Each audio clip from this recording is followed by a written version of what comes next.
Hello students, welcome to AB classes. Diesel mechanic में engine पर आधारित ऐसे ऑब्जेक्टिव क्वेश्चन जो पिछले एग्जामों में पूछे जा चुके हैं उनकी हम लोग प्रैक्टिस कर रहे हैं। आज हम लोग टोटल 25 क्वेश्चन की प्रैक्टिस करेंगे और जो सीरियल नंबर है वह है 26 से लेकर 50 तक। बस आपको समझने के लिए जो भी यहां पर मैं समझाऊंगा उसको ध्यान से सुनेंगे तो सभी क्वेश्चन समझ में जरूर आएंगे। पहला क्वेश्चन जो लिया है मैंने उसको सबसे पहले हम लोग पढ़ लेते हैं और समझ लेते हैं। क्वेश्चन में लिखा है 4 स्ट्रोक। क्या लिखा? 4 स्ट्रोक। क्या लिखा? 4 stroke cycle engine. 4 stroke cycle engine में एक पावर स्ट्रोक उत्पन्न करता है। 4 स्ट्रोक साइकिल इंजन में एक पावर स्ट्रोक उत्पन्न करता है।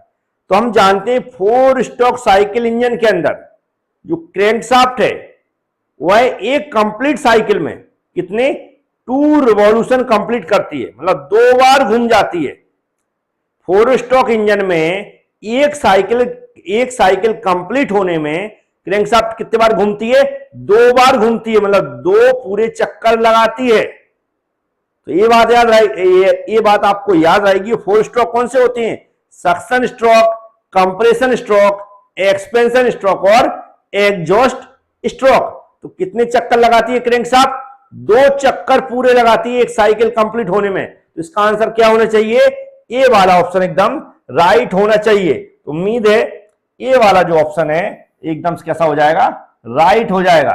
तो इसका आंसर आपको मिल चुका होगा। अब चलेंगे हम लोग नेक्स्ट क्वेश्चन की बात करेंगे। तो नेक्स्ट क्वेश्चन में क्या लिखा? ध्यान से सुनेंगे।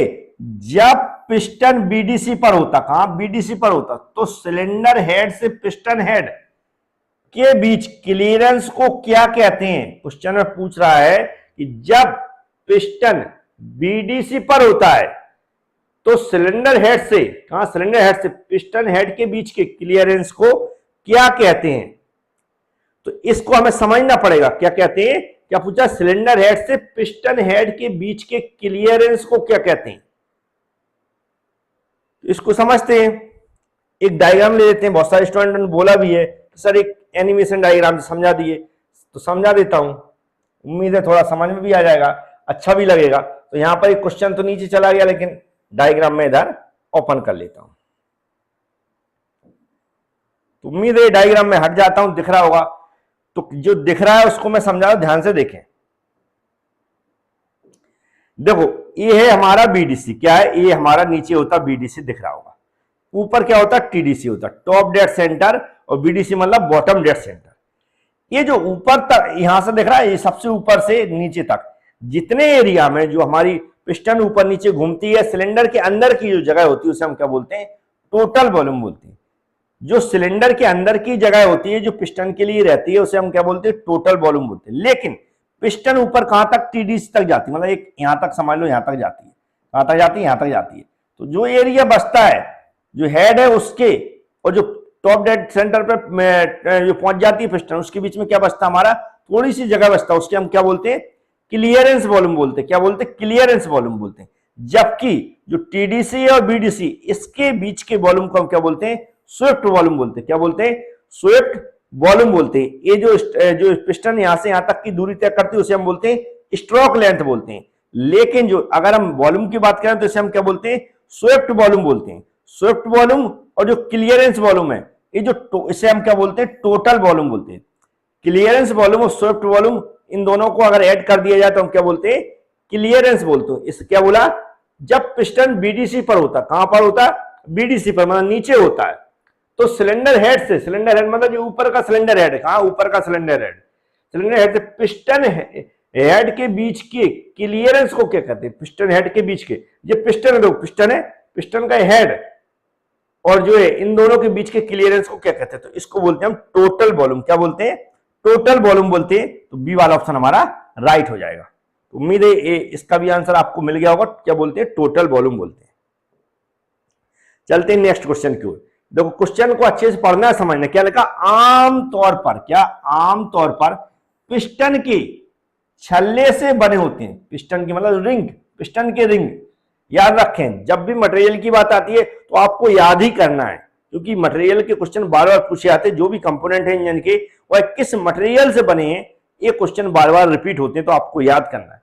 यहां पर क्या बोल रहा है कि जो पिस्टन रिंग है, कौन से, जो पिस्टन रिंग है वो जनरली किस मटेरियल के बने रहते हैं, पिस्टन रिंग जनरली किस मटेरियल के बने रहते हैं, जो पिस्टन रिंग है वह जनरली बने रहते हैं कास्ट आयरन के, किसके, कास्ट आयरन के बने रहते हैं, किसके बने रहते हैं, कास्ट आयरन के बने रहते हैं। जो आंसर आपको मिल गया होगा, किसके बने रहते हैं, कास्ट आयरन के बने रहते हैं। जो पिस्टन रिंग है किसके बने रहते हैं, कास्ट आयरन के बने रहते हैं। अब चलते हैं नेक्स्ट क्वेश्चन की ओर। नेक्स्ट क्वेश्चन में लिखा, देखो क्या लिखा, कनेक्टिंग रॉड, क्या लिखा, connecting rod is made of which material. यहां पर कनेक्टिंग रॉड का भी मटेरियल पूछा गया था, तो कनेक्टिंग रॉड का जो कनेक्टिंग रॉड है वह किस मटेरियल से बनी जाती है, कनेक्टिंग रॉड किस मटेरियल से बनी जाती है, क्वेश्चन में पूछा गया। तो जो कनेक्टिंग रॉड यहां पर देखें तो फोर्ज स्टील से बनी जाती है, कनेक्टिंग रॉड किससे बनी जाती है, फोर्ज स्टील से बनी जाती है। तो इसका कौन सा ऑप्शन हो जाएगा हमारा, ए वाला ऑप्शन एकदम राइट हो जाएगा। कनेक्टिंग रॉड किससे बनी जाती है, फोर्ज स्टील से बनी जाती है, तो ए वाला ऑप्शन राइट हो जाएगा। जो भी मटेरियल एकदम आपको याद कर लेना, जैसे मैं रिपीट कर रहा हूं। अब चलते हैं नेक्स्ट क्वेश्चन, देखो लिखा है फोर, ध्यान से समझें, क्या लिखा, फोर स्ट्रोक, क्या लिखा, फोर स्ट्रोक साइकिल इंजन में, फोर स्ट्रोक साइकिल इंजन में संपीड़न स्ट्रोक के दौरान क्या होता है, फोर स्ट्रोक साइकिल इंजन में संपीड़न स्ट्रोक के दौरान क्या होता है, मतलब कंप्रेशन स्ट्रोक के दौरान क्या होता है, बिल्कुल याद रख लें इसको। फोर स्ट्रोक इंजन में कंप्रेशन स्ट्रोक के दौरान क्या होता है, लेकिन ऑप्शन जरूर देख लें कि क्या पूछ रहा है वो। तो ये जो हमारे वॉल्व लगे रहते हैं, इनलेट वॉल्व और एग्जॉस्ट वॉल्व, उनकी स्थिति के बारे में पूछ रहा है। इनलेट वॉल्व और एग्जॉस्ट वॉल्व जो लगे रहते हैं उनकी पोजीशन के बारे में पूछ रहा है कि कंप्रेशन स्ट्रोक के दौरान उनके साथ क्या होता है।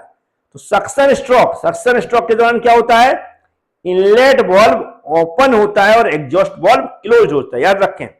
सक्शन स्ट्रोक के दौरान इनलेट वॉल्व ओपन होता है और एग्जॉस्ट वॉल्व क्लोज होता है। कंप्रेशन स्ट्रोक के दौरान दोनों के दोनों बंद होते हैं, कंप्रेशन स्ट्रोक के दौरान दोनों के दोनों बंद होते हैं। एक्सपेंशन स्ट्रोक के दौरान भी दोनों के दोनों वॉल्व बंद होते हैं, किसके, एक्सपेंशन स्ट्रोक के दौरान भी दोनों के दोनों वॉल्व बंद होते हैं। जबकि एग्जॉस्ट स्ट्रोक है, जो एग्जॉस्ट स्ट्रोक है उस दौरान क्या होता है, इनलेट वॉल्व क्लोज होता है, इनलेट वॉल्व क्लोज होता है और एग्जॉस्ट वॉल्व ओपन होता है। एग्जॉस्ट स्ट्रोक के दौरान क्या होता है, इनलेट वॉल्व क्लोज होता है और एग्जॉस्ट वॉल्व ओपन होता है। तो चारों की स्थिति पता चल गई होगी। कंप्रेसर स्ट्रोक के दौरान क्या होता है, दोनों के दोनों वॉल्व बंद होते हैं। तो यहां पर देख लेते हैं दोनों के दोनों वॉल्व क्या होते हैं, बंद होते हैं। तो हमारा क्या है, बोथ द वॉल्व क्लोज, क्या लिखा, बोथ द वॉल्व क्लोज। तो ये क्या हो जाएगा आंसर हमारा, दोनों वाल्व कैसे होते हैं, बंद होते हैं, दोनों के दोनों वाल्व कैसे होते हैं, बंद होते हैं। तो इसका आंसर आपको मिल गया होगा। नेक्स्ट क्वेश्चन में लिखा इनलेट वॉल्व, क्या लिखा, इनलेट वॉल्व के लिए, किसके लिए, इनलेट वॉल्व के लिए निम्नलिखित में से किस पदार्थ का उपयोग होता है। फिर से मटेरियल की बात की जा रही है, क्या की जा रही है, जो इनलेट वॉल्व है, जो इनलेट वॉल्व है वह किस मटेरियल का बना रहता है, इनलेट वॉल्व किस मटेरियल का बना रहता है, ये क्वेश्चन में पूछा जा रहा है। इनलेट वॉल्व बना रहता है निकिल क्रोमियम एलॉय स्टील का, निकिल क्रोमियम एलॉय स्टील का बना रहता है। तो कौन सा हो जाएगा हमारा, बी वाला ऑप्शन एकदम राइट हो जाएगा। कौन सा हो जाएगा, बी वाला ऑप्शन राइट हो जाएगा। तो ये याद करना, ये क्वेश्चन जो समझने वाले क्वेश्चन होते हैं वो मैं समझा रहा हूं, आंसर भी आपको समझा रहा हूं। तो ये क्या है, जो भी मटेरियल इनको आपको रटना है, याद करना है। नेक्स्ट में क्या लिखा, तो ध्यान से सुने, क्या लिखा, compression ratio of a petrol engine का कंप्रेशन रेशो कितना होता है, इसको भी आपको याद करना पड़ेगा। कंप्रेशन रेशो पेट्रोल का कितना होता है, इसको भी आपको याद करना पड़ेगा। तो कंप्रेशन रेशो जो पेट्रोल का होता है वह होता है हमारा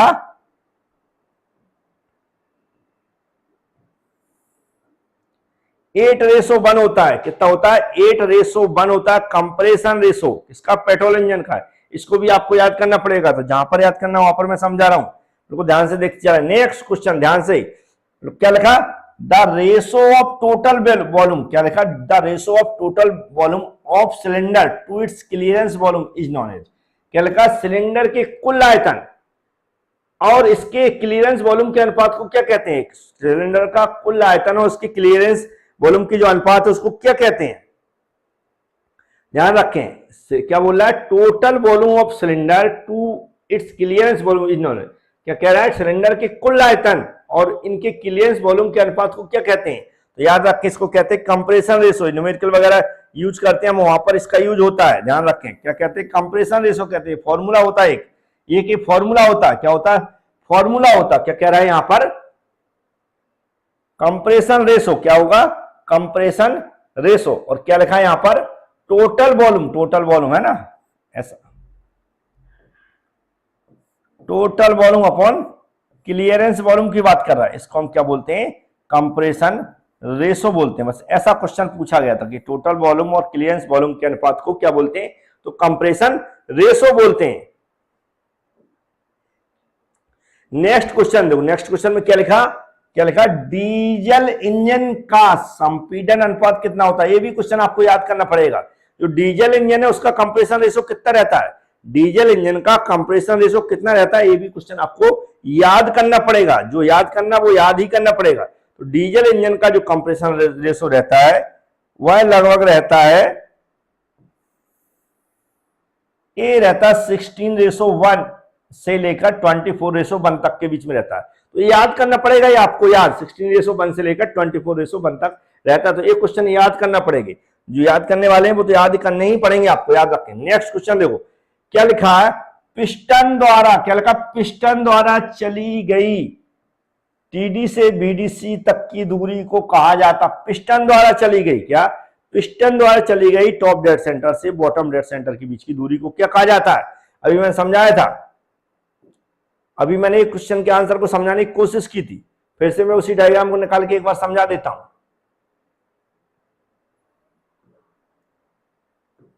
इसी डायग्राम को अभी समझाया था। पिस्टन द्वारा, ये जो पिस्टन द्वारा जो दूरी कहां लिखा? देखो टॉप डेड सेंटर यहां, इधर हो गया top dead centre, top dead centre. नीचे क्या होगा? Bottom dead centre. इनके जो बीच की दूरी है, ये जो दूरी है, ये जो दूरी है, ये दूरी इसको हम किससे? कैपिटल एल से डिनोटेट करते हैं। किससे करते हैं? कैपिटल एल से डिनोटेट करते हैं। इसको बोलते हैं स्ट्रोक लेंथ। क्या बोलते हैं हम? स्ट्रोक लेंथ बोलते हैं। याद रखें, क्या बोलते हैं? स्ट्रोक लेंथ बोलते हैं। तो स्ट्रोक लेंथ बोलते हैं। इसका आंसर क्या होना चाहिए? Stroke length. जहां भी लिखा है वहां पर आप टिक कर दें। तो यहां पर क्या लिखा है? स्ट्रोक लेंथ सी वाले ऑप्शन में लिखा, मतलब सी वाला ऑप्शन एकदम राइट हो जाएगा। इसका भी आंसर आपको पता चल गया होगा, सिंपल क्वेश्चन था, बहुत सारे स्टूडेंटों से आंसर बन जाएगा वैसे। और जो नहीं, क्या लिखा? एकल खंड। क्या लिखा? एकल खंड। मतलब एकल खंड क्या होता है मैं बता रहा हूं। सिंगल पीस में निर्मित सिलेंडर ब्लॉक को क्या कहा जाता? क्या लिखा? A cylinder block manufactured in a single piece is called. जो हमारा सिलेंडर ब्लॉक है, जो उसको एक ही पीस में हम लोग मैन्युफैक्चर कर रहे हैं, तो उसको क्या कहा जाता? क्या कहा जाता? तो इसमें समझाने की नहीं है, आपको याद करना पड़ेगा क्या कहा जाता है। तो याद करना पड़ेगा। क्वेश्चन अच्छा है, याद रखें। ऐसे क्वेश्चन कई बार पढ़ने को कम मिलते हैं और सारे स्टूडेंटों को हो सकता है याद हो, लेकिन फिर भी आप याद कर लें। पूछ रहा है जो हमारा सिलेंडर ब्लॉक है उसको हम जो बनाते हैं, अगर एक ही ब्लॉक में बना रहे हैं तो उसको क्या कहा जाता है? उसका मोनो ब्लॉक सिलेंडर कहा जाता। क्या कहा जाता? मोनो ब्लॉक सिलेंडर कहा जाता। मोनो ब्लॉक सिलेंडर कहा जाता। क्या कहा जाता? मोनो ब्लॉक सिलेंडर कहा जाता। नेक्स्ट क्वेश्चन क्या लिखा है? क्या लिखा? पिस्टन की, क्या लिखा? पिस्टन की टीडी से बीडीसी के बीच की गति को क्या कहा जाता? गति को क्या कहा जाता? पिस्टन की टीडी टॉप डेड सेंटर से बॉटम डेड सेंटर के बीच की गति को क्या कहा जाता है? याद रखें। तो अभी हम लोग शायद इस पर डिस्कशन ऑलरेडी कर चुके हैं। तो स्ट्रोक लेंथ कहा जाता है। तो इसको बार बार क्वेश्चन पूछने का तरीका अलग है, क्योंकि हमने पुराने जो भी क्वेश्चन वहां से उठाए तो क्वेश्चन पूछा गया लेकिन तरीका बदल दिया। तरीका बदला, देखें क्या लिखा? पिस्टन की टीडीसी से बीडीसी के बीच की गति को क्या कहा जाता? गति बोल दिया उसने यहां पर, है ना? क्या बोल दिया? मूवमेंट बोल दिया, गति बोल दिया। तो क्या होगा? वह स्ट्रोक कहलाएगा। नेक्स्ट क्वेश्चन ध्यान से, पोर्ट का प्रयोग किया था। देखो ध्यान से, पोर्ट का प्रयोग किया जाता है। याद रखें, पोर्ट और बॉल्व होते हैं। क्या होते हैं? बॉल्व और पोर्ट होते हैं। दो चीजें सुनी होंगी, बॉल्व और पोर्ट। बॉल्व और पोर्ट सुना होगा आपने। पोर्ट टू स्ट्रोक इंजन में होता है, बॉल्व 4 स्ट्रोक इंजन में होता है। याद रखें, पोर्ट किसमें? 2 स्ट्रोक इंजन में पोर्ट होते हैं और 4 स्ट्रोक इंजन में बॉल्व होते हैं। याद रखें बिल्कुल, 2 स्ट्रोक इंजन में पोर्ट होते हैं और 4 स्ट्रोक इंजन में बॉल्व होते हैं। बिल्कुल याद रखें। तो सीधा आंसर सीधा आपको क्लियर दिख रहा है, क्योंकि ये क्वेश्चन वैसे ही मैक्सिमम स्टूडेंट को पता होता नहीं है। पता तो बिल्कुल याद रख लें। 2 स्ट्रोक इंजन में क्या होते हैं? पोर्ट होते हैं और 4 स्ट्रोक इंजन में क्या होते हैं?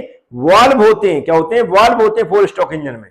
अगर फोर स्ट्रोक इंजन की बात करता कोई, अगर फोर स्ट्रोक इस इंजन की बात करता तो हम क्या लिख देते हैं, वाल्व होते हैं, याद रखें इसको। नेक्स्ट क्वेश्चन ध्यान से देखेंगे, सुनेंगे, समझेंगे। क्या लिखा, मुख्य जनरल और क्रैंकशाफ्ट पिन की केंद्र रेखाओं सेंटर लाइन से बीच की दूरी को कहा जाता है। क्या लिखा है, the distance between centre line of the general and the centre line of the crankshaft pin is called. Question पूछ रहा है जो भी हमारी जनरल मेन जनरल है और क्या क्रैंकशाफ्ट की पिन है, उसकी के सेंटर जो लाइन है के बीच की दूरी को क्या कहा जाता है, क्या कहा जाता है, इसको भी याद करना पड़ेगा। इसको क्रैंक थ्रो कहा जाता है, इसको भी याद करना पड़ेगा। क्या कहा जाता है, क्रैंक थ्रो कहा जाता है। जो चीज याद करना वो बिल्कुल याद ही करना है, उसमें कुछ भी सोचना नहीं। क्रैंक थ्रो कहा जाता है मतलब याद करना है, क्रैंक थ्रो कहा जाता है। आपको आंसर पता चल गया होगा। नेक्स्ट क्वेश्चन ध्यान से देखें, इंपॉर्टेंट क्वेश्चन है, कई बार पूछा गया। क्या लिखा, कनेक्टिंग रॉड के अनुप्रस्थ काट होती है, जो कनेक्टिंग रॉड है उसका किस तरह का शेप होता है, जो बनी रहती है, उसका जो क्रॉस सेक्शन एरिया है वो कैसा रहता है। तो इसको बिल्कुल याद कर लें। ये क्वेश्चन मतलब देखोगे तो हो सकता है देखने से पता चल जाएगा, लेकिन फिर भी पहचान नहीं पाओगे, मुझे पता है। तो इसका जो आंसर रहता है क्या होगा, आई सेक्शन रहता। क्या रहता है, क्रॉस सेक्शन कैसा रहता है, आई सेक्शन टाइप का रहता है, याद रखें कैसा रहता है, आई सेक्शन टाइप का रहता है। तो इस क्वेश्चन को भी आप याद कर लें। नेक्स्ट क्वेश्चन में क्या लिखा, देखो क्या लिखा, संयोजक, चलो इंग्लिश में पढ़ देता हूं। The big end of the connecting rod, connecting rod का big end is connected to the crankshaft by the, याद रखें क्या कह रहा है, the big end of the connecting rod is connected to the crankshaft, जो क्रैंकशाफ्ट से connected रहता। कौन सा एंड, बिग एंड की बात कर रहा है। तो वो किसके साथ रहता है, क्रैंक पिन के साथ रहता है। किसके साथ, क्रैंक पिन के साथ रहता है ना, याद रखें क्रैंक पिन के साथ रहता है। तो डायग्राम देखते हैं, अगर होगा तो मैं निकाल के लाता हूं कहीं से।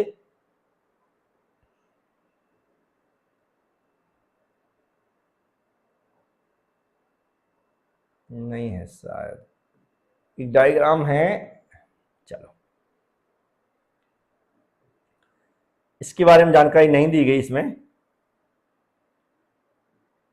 चलो तो इसका आंसर भी बता देता हूं मैं। वैसे सभी को पता है इंजन का कंस्ट्रक्शन वगैरह, आप वैसे भी वीडियो बना चुका हूँ, ऑलरेडी बना चुका हूँ, फिर भी यहाँ पर जो लगता है डायग्राम निकालेंगे तो टाइम लगेगा, और इसलिए इसको मैं यहीं पर समाप्त कर रहा हूँ। क्या कौन सा आंसर हो जाएगा हमारा, क्रैंक पिन। कौन सी होती, क्रैंक पिन, याद रखें। The big end of the connecting rod का जो बड़ा एंड होता है, दो एंड होते हैं, एक छोटा एक बड़ा, is connected to the crankshaft, और क्रैंकशाफ्ट से कनेक्ट रहता है। बड़ा एंड किससे कनेक्टिंग, जो क्रैंकशाफ्ट से कनेक्टिंग रॉड के दो एंड होते हैं, छोटा एंड पिस्टन के अंदर चला जाता है, वहां पर कनेक्ट हो जाता है, बड़ा एंड क्रैंकशाफ्ट से कनेक्ट रहता है। तो जो बड़ा एंड क्रैंकशाफ्ट से कनेक्ट रहता है वायदा किसके द्वारा रहता है, तो हम उसको बोलेंगे क्रैंक पिन के द्वारा रहता है। किसके, क्रैंक से कनेक्ट हो रहा तो किसके द्वारा होगा, क्रैंक पिन के द्वारा। क्रैंक से कनेक्ट है इसलिए हमने इसको क्या बोल दिया, क्रैंक पिन से कनेक्ट होता है। ये याद करने का तरीका हो सकता है। नेक्स्ट क्वेश्चन में क्या लिखा, ऑटोमोबाइल इंजन। क्या लिखा, ऑटोमोबाइल इंजन द्वारा ऊर्जा के किस रूप का प्रयोग किया था। ऑटोमोबाइल इंजन में एनर्जी के किस रूप को प्रयोग किया था। तो हम जानते हैं ऑटोमोबाइल इंजन में जो डीजल होता है, पेट्रोल होता है, उसमें कौन सी एनर्जी होती है, केमिकल एनर्जी होती है। उसमें कौन सी होती है, केमिकल एनर्जी होती है। जब केमिकल एनर्जी होती है उसमें, तो डीजल और पेट्रोल इंजन जलता है, क्या होता है, जलता है, बर्न होता है। उससे क्या उत्पन्न होती है, हीट उत्पन्न होती है, हीट। और उस हीट का उपयोग हम लोग कहां करते हैं, जो गाड़ी हमारी चलती है, जो पावर मिलता है उस हीट से मिलती है। किससे, हीट से मिलती है। तो हीट एनर्जी होनी चाहिए, यहाँ पर क्या होनी चाहिए, हीट एनर्जी। जब गाड़ी हमारी चलने लगती तब हमारी जाके मैकेनिकल एनर्जी में कन्वर्ट होता है। तो यहाँ पर कौन सी एनर्जी होनी चाहिए, हीट एनर्जी। आंसर राइट होना चाहिए। तो क्या हो जाएगा, हीट एनर्जी। तो सी वाला ऑप्शन है इसका राइट, आपको आंसर मिल गया होगा। नेक्स्ट क्वेश्चन में टू स्ट्रोक इंजन का क्या लगा, two stroke engine, two stroke diesel engine, sorry diesel engine का, टू स्ट्रोक डीजल इंजन का उपयोग किया जाता। टू स्ट्रोक डीजल इंजन का यहां पर जो एप्लीकेशन लिखी उनकी बात कर रहा है। टू स्ट्रोक डीजल इंजन का यहां पर जो एप्लीकेशन लिखी उनमें से बताना कहां पर यूज किया था। टू स्ट्रोक है ना, फोर स्ट्रोक के बारे में सब जानते हैं, नॉर्मल अभी जो गाड़ियां चल रही सब फोर स्ट्रोक की, लेकिन टू स्ट्रोक की बात कर रहा है, टू स्ट्रोक इंजन का उपयोग कहां पर किया जाता है। तो ये ऐसे ही याद कर लें, हो सकता है कहीं कंफ्यूजन हो। तो ये क्या है, मैरिन एप्लीकेशन में, समुद्री अनुप्रयोगों में इसका यूज किया जाता है। तो हमारा सी वाला ऑप्शन राइट हो जाएगा। हो सकता है क्वेश्चन आपको याद हो, फिर भी प्रैक्टिस के लिए देखें, क्योंकि कंटिन्यू सीरीज चलती रहेगी। कभी कभी 2 वीडियो भी आएंगे तो कभी कभी एक ही वीडियो आएगी, कभी कभी लाइव क्लास अभी मैं बहुत जल्द स्टार्ट कर दूंगा। यदि आप ये वीडियो देखने में इंटरेस्ट लेते हैं, कंटिन्यू देखेंगे, सब्सक्राइबर आप लोग चैनल को सब्सक्राइब कर लेंगे, बेल आइकन पर क्लिक कर लेंगे, जब मुझे लगेगा आप लोग इंटरेस्ट ले रहे हैं, वीडियो देख रहे हैं, लाइक कर रहे हैं, कमेंट कर रहे हैं, शेयर कर रहे हैं, तो मुझे लगेगा तो मैं लाइव क्लास भी स्टार्ट कर दूंगा। लेकिन ऐसे बहुत सारे क्वेश्चन है हमारे पास, बहुत सारे, उस सभी की सभी मैं यहाँ पर प्रैक्टिस करवा दूंगा। नेक्स्ट क्वेश्चन की ओर चलते हैं। और लाइक करने में आपका कुछ नहीं होता, लाइक तो कर ही दिया करें कम से कम। क्या लिखा, आईसी इंजन को नामक 3 भागों में विभाजित किया गया। आईसी इंजन क्या रहा है, आईसी इंजन को 3 भागों में विभाजित किया गया। किसको, आईसी इंजन को क्या लिखा है, an IC engine is divided into 3 main parts. 3 main parts की बात कर रहा है, आईसी इंजन को 3 मेन पार्टों में डिवाइड किया गया। तो कौन कौन से पार्ट में डिवाइड किया गया याद रखें। तो यहाँ पर क्या लिखा, cylinder head, cylinder block, crankcase, cylinder head, piston and crankshaft, crankcase, sump and oil pump, cylinder block, crankshaft and camp. तो क्या कह रहा है, आईसी इंजन, तो आईसी इंजन के जो मेन भाग रहते हैं, जो सिलेंडर का रहता है, उसमें देखें उसको 3 भागों में विभाजित किया जाता है। कितने भागों में, 3। क्या लिखा हुआ है यहाँ पर, सिलेंडर हेड, सिलेंडर ब्लॉक और crankcase, cylinder head, cylinder block and crankcase, cylinder head, cylinder block and crankcase. ये मतलब ये वाला ऑप्शन राइट होना चाहिए। बहुत जल्द इसकी मॉक टेस्ट भी मैं स्टार्ट कर दूंगा, एबी क्लास एप्लीकेशन भी हमारी, ये सब मॉक टेस्ट स्टार्ट कर देंगे हम, और पीडीएफ कोर्स भी या थ्योरी जो मैं पढ़ाऊंगा वो भी मैं स्टार्ट कर दूंगा। लेकिन इनकी प्रैक्टिस करना जरूरी है। और जो नॉन टेक्निकल क्लासेस हैं, खासकर मैथ साइंस है, क्योंकि सीवीटी 1 भी निकालना है, हमें क्वालिफाई होना है, तो उसके लिए हमारा एक चैनल है मैथ्स एंड मी क्लासेस, उसको मैं 1-2 दिन में स्टार्ट हो जाएगा, तो उसमें आपको कंटिन्यू वीडियो मिलना स्टार्ट हो जाएंगे। तो उसको आप सब्सक्राइब कब करेंगे मैं बता दूंगा, लिंक दे दूंगा डिस्क्रिप्शन बॉक्स में, तो वहां से उसको सब्सक्राइब कर लेना। सब्सक्राइब करने के बाद वो वीडियो मिलते रहेंगे आपको डेली। अब देखो क्वेश्चन में क्या लिखा है, स्पार्क प्लग द्वारा उत्पन्न वोल्टेज कितना होता है। याद रखें, स्पार्क प्लग, अब जब हम थ्योरी पढ़ते हैं तो ऐसी चीजें बताना भूल जाते हैं, थ्योरी जब पढ़ते हैं तो ऐसी चीजें बताना भूल जाते हैं, लेकिन फिर भी कई बार बता भी देते। लेकिन क्वेश्चन कई बार ऐसे पूछे जाते हैं जो लगता है कि हमने थ्योरी में लिखा भी नहीं, किसी बुक में, किसी बुक में भी नहीं लिखा, तो उसके लिए ऑब्जेक्टिव क्वेश्चन की प्रैक्टिस करना जरूरी है। तो यहां पर इसलिए हम लोग प्रैक्टिस कर रहे हैं। क्या लिखा, स्पार्क प्लग द्वारा उत्पन्न वोल्टेज कितना होता है, स्पार्क प्लग द्वारा उत्पन्न वोल्टेज कितना होता है। तो ये होता है लगभग हमारा 18,000 वोल्ट। कितना होता है, 18,000 वोल्ट, 18,000 लगभग। कितना होता है, 18,000। जो स्पार्क प्लग है, क्या लिखा, टाइमिंग बेल्ट, क्या लिखा क्वेश्चन में, टाइमिंग बेल्ट इंजन कनेक्ट करता है, टाइमिंग बेल्ट इंजन कनेक्ट करता है। टाइमिंग बेल्ट क्या होता है दिखाता हूं मैं, एक डायग्राम के थ्रू दिखाता हूं, टाइमिंग बेल्ट क्या होता है दिखाता हूं, क्या कनेक्ट करता है वो भी उसमें दिख जाएगा। ध्यान से देखेंगे, यहां पर क्वेश्चन से ज्यादा मतलब नहीं, हमें इससे मतलब है। देखो यहां पर क्या है, हो सकता है सही से न दिख रहा हो, देखो ध्यान से देखेंगे, यहां पर ये लिखा टाइमिंग बेल्ट, मतलब ये जो यहां पर बेल्ट दिख रहा है, ये कौन सा है, टाइमिंग बेल्ट है। कौन सा टाइमिंग बेल्ट है, ये टाइमिंग बेल्ट है। वो कनेक्ट किसको कर रहा है, ये देखो क्या लिखा, क्रैंक शाफ्ट। क्या लिखा, एक नीचे क्रैंक शाफ्ट है, ये क्रैंक शाफ्ट है, इसको कनेक्ट किससे कर रहा है, ये कौन सी हमारी ऊपर की कैम शाफ्ट है, कौन सी शाफ्ट है, कैम शाफ्ट है, नीचे क्रैंक शाफ्ट। मतलब जो हमारा टाइमिंग बेल्ट है, ये किसको कनेक्ट कर रहा है, कैम शाफ्ट को और क्रैंक शाफ्ट को कनेक्ट करता है। कैम शाफ्ट और क्रैंक शाफ्ट को कनेक्ट करता है। क्या करता है, कैम शाफ्ट और क्रैंक शाफ्ट को कनेक्ट करता है।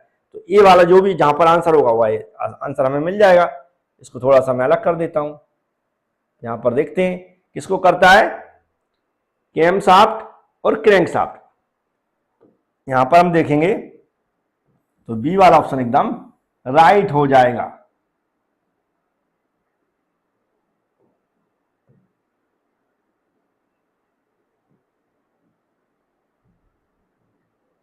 चलो अब दिख रहा होगा आंसर, कौन सा, बी वाला आंसर राइट हो गया।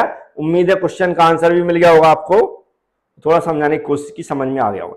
जहां पर लगता है कि एनिमेशन डायग्राम या किसी टाइप की डायग्राम जो होते हैं वहां पर मैं लाता हूं। हर क्वेश्चन में एनिमेशन डायग्राम में कुछ भी डालना जरूरी नहीं है, मैं समझाने की कोशिश हर क्वेश्चन को कर रहा हूं। और जो याद करना वो याद ही करना पड़ेगा, उसमें कुछ नहीं करता। क्या लिखा, वाल्व समय, क्या लिखा, वाल्व समय या वाल्व टाइमिंग आरेख है। अब जो वाल्व टाइमिंग आरेख क्या है, किसके लिए बनाते हैं, valve timing diagram. Valve timing diagram किसका बनता है, अब इतनी थ्योरी तो हमने पढ़ी होगी। हम जानते हैं जो क्रैंक शाफ्ट का 360 डिग्री रोटेशन होता है, किसका, क्रैंक शाफ्ट का जो 360 डिग्री रोटेशन होता है उसको हम शो कराते हैं। क्या, क्रैंक शाफ्ट के 360 डिग्री के रोटेशन को हम लोग शो कराते हैं। देखो अब लिखा है, क्लियर लिखा, देखो सब में लिखा, क्या लिखा, यहाँ पर पिस्टन पोजीशन लिखा, यहाँ पर एग्जॉस्ट वाल्व लिखा, यहाँ पर कैम शाफ्ट लिखा, लेकिन क्रैंक शाफ्ट तो एक ही ऑप्शन में लिखा, फर्स्ट वाले ए वाले में, ए वाले में लिखा, तो मतलब क्लियर लिखा है graphical representation of crank shaft position, crank shaft स्थिति का ग्राफिकल प्रतिनिधित्व। इसको हम सभी जानते, नहीं जानते तो पता चल गया होगा।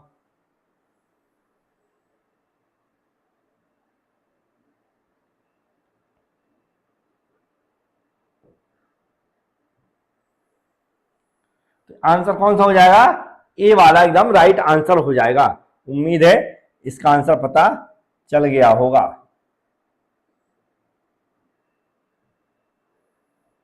चलो इसको हटा ही देते हैं, आंसर में टिक कर देता हूं।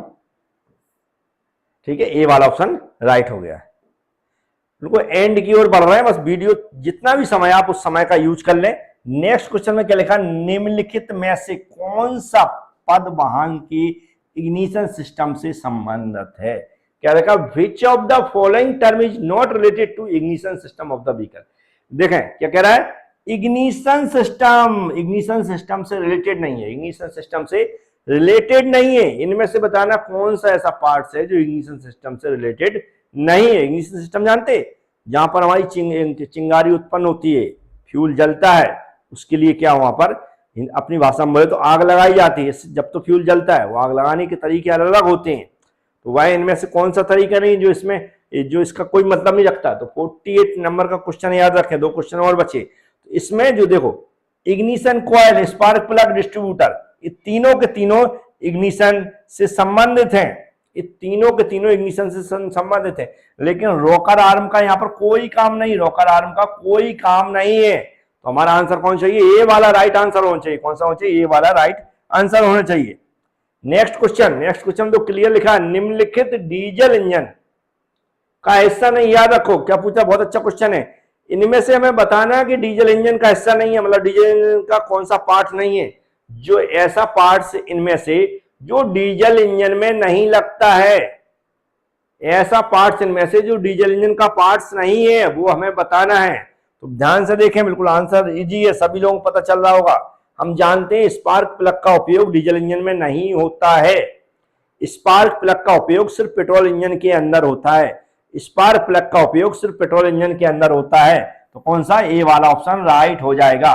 जबकि injector, fuel injection, fuel filter, ये तीनों के तीनों डीजल इंजन में उपयोग होते हैं। लास्ट क्वेश्चन, ध्यान से देखें, वीडियो को लाइक करके जरूर जाएं, और वीडियो पसंद आ रहा है दोस्तों में शेयर करें, और ऐसे कंटिन्यू वीडियो देखते रहें।